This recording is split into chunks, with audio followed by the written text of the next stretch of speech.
Hey guys, it's crunch time. My name is Marina. I'm Megha. Let's crunch some numbers. So we're doing a workshop today for geometry. Yeah, so on the first slide, you'll see a circle. The D means diameter, R is radius, O is the midpoint, and the faint block around the circle will be circumference. So you can refer to this figure later on in the video as well.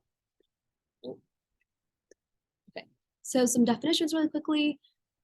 Midpoint is just the center of the circle, and the point in the middle, so the O on that first picture. Radius is the distance from the midpoint to an end point on that circle, so it'll be about half the distance covered. And then diameter is a straight line that passes through the midpoint all the way across the circle. So since diameter goes all the way through a circle and radius only goes halfway through, diameter is going to be 2 times radius, or radius will be half the diameter. Area is just the space inside the circle. It shows all that white earlier in that picture. So it's the region the circle takes up in 2-dimensional space. And circumference was that faint black line, so it's just the distance around the circle. All right, so we're gonna do some practice problems soon. So with this, you're gonna need to know the area of a circle. And in a lot of geometry classes, finding the area is gonna be really important. So let's get into it. So the formula that we have here is bolded, and it reads A equals pi r squared. So when that's written out, A is the area that we're trying to find, pi is a value of 3.14, and r is going to be the radius of the circle that you're given. So keep in mind that when you're finding area of a circle, the unit that you're going to be using is always going to be a square unit. And so what that means is when you find your answer after doing your calculations, if you were given the radius in centimeters, for example, then your answer is going to be in centimeters squared. Or if it was in meters, then it's going to be meters squared, inches squared, etc. So we're going to do a quick practice problem. So read this question and then grab a piece of paper, a pencil, so that way you can do it with us. So it says, find the area of a circle that has a diameter of 4.5 feet. So go ahead and pause the video and then come back, and then we'll solve this for you right now. So the first step that we have is converting the diameter to the radius. So we were given a diameter of 4.5 feet. So if we take half of that value, it's going to be 2.25 feet. From here, now that we know our radius, we're gonna write down the equation that we have. So A is equal to pi r squared.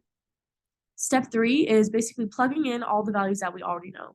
So what we're finding is area. So A equals 3.14 times 2.25 squared. Moving on, if you see in step 4, we have a value of 5.06. So the reason why we got that is because we squared the 2.25 in the previous step. So when we go to step 5 and when we multiply those two numbers together, we get a value of the area is equal to 15.89. So, and then step 6 is a very important step. It's to add your units. So since we're given our units in feet, it's going to be feet squared. Because remember what I said last time about the units being squared? It's really important. So overall, your answer with this is going to be 15.89 feet squared.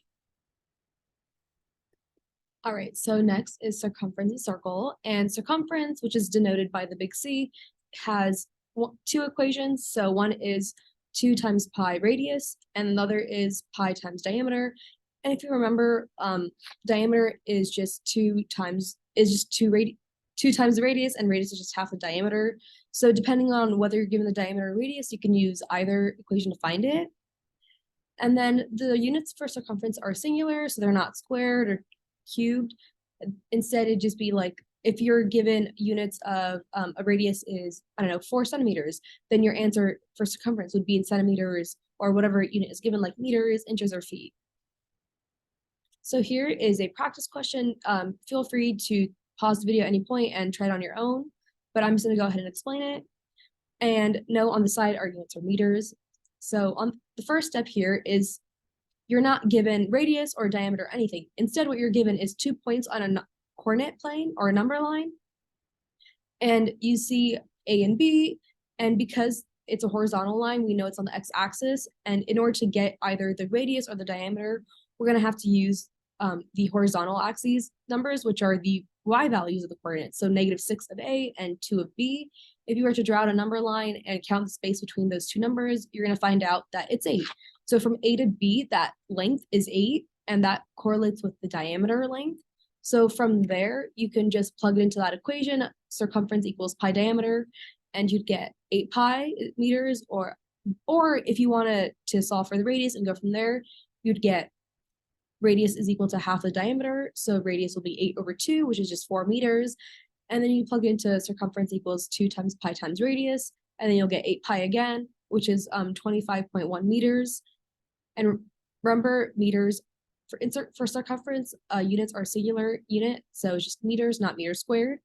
And if you do both equations, which I explained, you'll see that we get the same answer no matter what you choose. So if you get a different answer, try again.